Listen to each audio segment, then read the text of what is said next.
folks. This is Mike and Kristen from Bella's Whisper Farmstead. We are here officially at Justin Rhodes' place in North Carolina, getting ready to start the whole farm tour, and we're super excited about it, and I hope to bring you along and show you a lot of what's going on.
Everybody know what Lombardi time is? That was Vince Lombardi, a football coach. That's the only thing I know about football. When he said 8, he meant 7:45.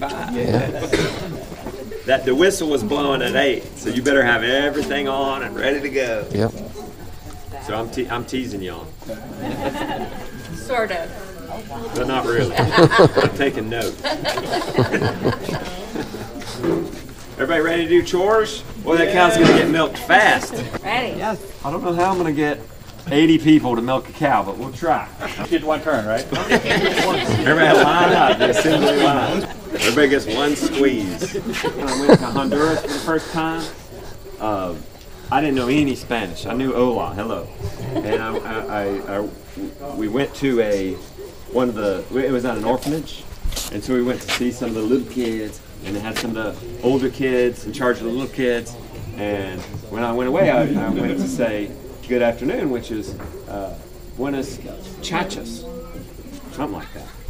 And when I walked away, they just were giggling and chuckling and laughing to themselves. And I asked somebody next to me, a little Spanish, said, "Why are they giggling? You just told them good butt cheeks." I was trying to say buenas tardes, good afternoon. The kids have prepped a lot of the chores so that we can spend some time talking about them. If you have any questions, comments, feel free. Derogatory remarks. We actually have a complaint department. Thanks to Heather, we actually have 2. Oh! Yeah, so if you have a complaint, you can go to the little red building with the white roof, or the brown building with the white roof, and you go inside and there's The porta potties. there's a little deposit there. Put it in the deposit. Okay? We'll check it later. Griffin Waste, we'll check it. Let's just talk about chores right now. We put a king feeder in there. That's a nice Premier One king feeder. The feed drops automatically. We got the water next to it. Notice I have it on pallets so that it stays off the ground. So we're going to scratch in there, and we just want to keep our feed clean as possible. And the cool thing about those king feeders, I could ration my feed to the chickens. They'll eat more if I give them the all-you-can-eat buffet. They'll be, some of them will be fat hens. But I have kids. So to get them to ration or soak, that's going to be a little tricky. So we accommodate that for sure by just giving them a king feeder. Lily could do it last night and get to sleep in this morning. Makes things a little nicer. Eventually we'll have an Everflow water in here. Always about how can we make this just a little bit better. Hey, it smells good here. Yeah. Doesn't smell it. No, it doesn't. Yep, that's exactly right. Video doesn't do anything justice. Everything seems so much bigger. He is big. So is beefcake bigger in real life? Or Yes. Yes. Anybody want to ride him? Real life? It definitely works better with a camera. You're gonna ride a pig. Okay. Let's get to beefcake. So who wants to feed beefcake? Okay, Matt. And Sam. Sam. Okay. what we're gonna do, Matt, we're gonna have to trick him a little bit. We're gonna act like we're gonna put it over here, and then we might put it here, okay? I'm having to put them on a diet. Especially her. She got out the other day and Josiah's like, He's like, come on now. and if she gets too big, she won't get pregnant. She actually will not be able to get pregnant. You gotta be fast. Matt did it. He did it. Who wants to feed Cupcake, Cheesecake? I forget which one she is. She's one of those cakes. Same thing over there. Okay. Trick her to take cake. So they're on. As big as they are, they're gaining weight on 5-6 pounds a day of just food scraps, a little bit of grain. But that's his ration, and that'll get him back to a more reasonable, lean rate. So what we're on now is like 4 pounds, 3 or 4 pounds a day. And today we had the scraps. And we have the skim milk if we didn't have the scraps. We just leave our skim milk out. You can leave it out. Oh, look. He got a bonus. Cricket got in there and died. But you can leave the skim milk out. It never goes bad. It just gets fermented. It's got its curds and whey. And they like it. The more rotten it gets, the more they enjoy it. They're on the OMAD diet. Anybody heard of the OMAD diet? Yeah. 1 meal a day. All right? They're on OMAD. They'll probably enjoy it once, twice. You know, half that. Half in the morning, half in the evening, but we got so much going on, we just feed them once. That's fine. We got her fed too. Who's here from Virginia? Raise your hand. Okay, y'all got to meet. You came to see Beefcake, so hopefully you go away with friends. Okay, a little bit of water on this. That's where the anti-nutrients are going to be, so we're just going to dispose some of it right there. And a lot of the water will just go into the compost, and then they'll be encouraged to eat this. We'll talk about the system later, but they're going to eat that right off the compost and spread it a little bit. They're also getting food out of the compost. Thank you, Steve. You're on. Let's go a little higher. We're going to take its temperature. Once it gets 140 or higher, then it needs to be turned. It needs air. But I think this is actually done. It needs to be stored, and we'll start on the other material. How do you know when it's done? But these chickens have helped. Look at all this compost. The chickens help us aerate and turn this compost here and there. So for the most part, we are feeding that into a trough just to keep the food off the ground, keep it clean, keep it out of their manure. That's one of the first things when somebody asks me, tell me if they got a sick chicken, I'll say, well, are you on deep bedding? If they're staying still, are they on deep bedding, like a mulch?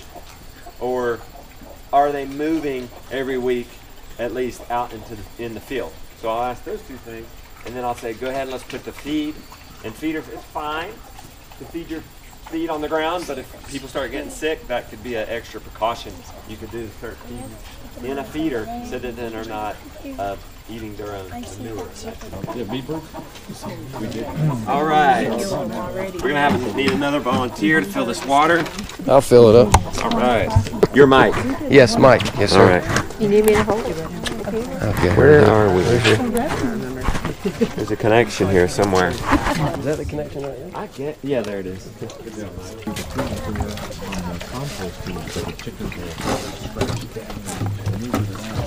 rinse it a bit, fill it up.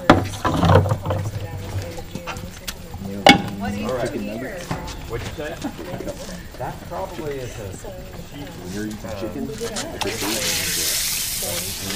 Bacon?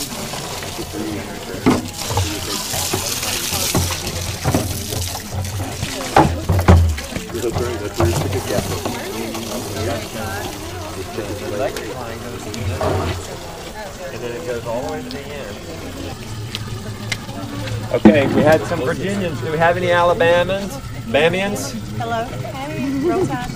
Go dog. There we go. Go dog. Now y'all came together. Here, let me see that while you got it. Yeah, that's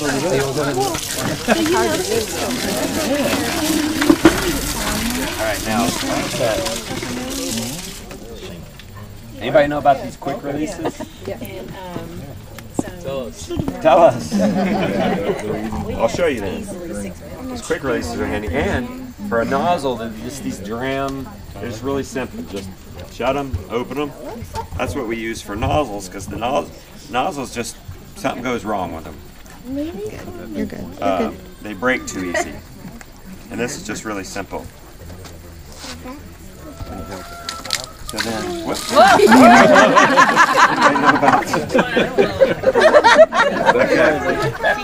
You did sign the waiver, right?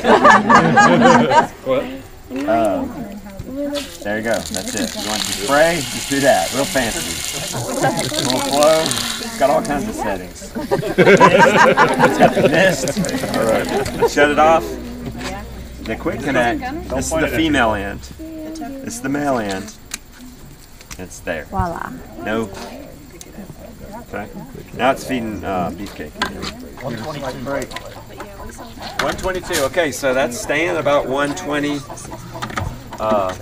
which is good. That means it's done.